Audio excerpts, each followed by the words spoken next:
Say, did you hear about that new church that's trying to blend Christianity and Islam? It's called, Chrislam.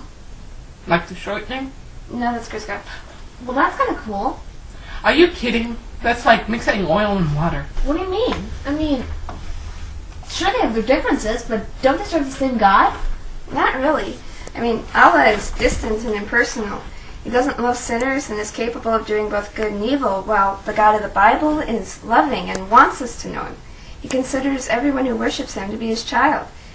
He works through evil, but doesn't will it. Well, maybe that's a difference of opinion. That's like... I mean, they both like Jesus, don't they? chocolate dipped sauerkraut.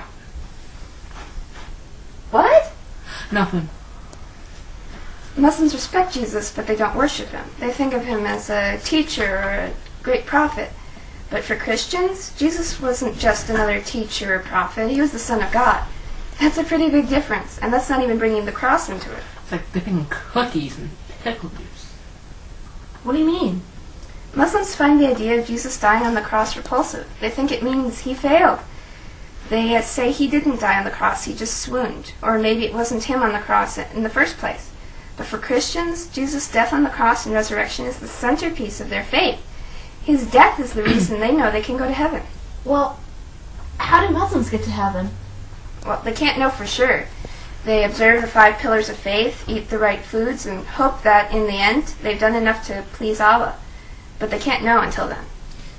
Yikes. So, how do they fit together? Like saying happy birthday at a funeral. They don't. That's my whole point. Whatever similarities Christianity and Islam have are insignificant compared to their enormous differences. You can't fit them together. Like putting mustard on baklava.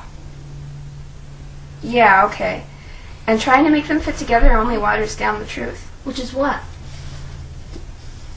For God so loved the world that He gave His only begotten Son, that whosoever believes in Him shall not perish, but have everlasting life. John 3:16. It's like... We get it!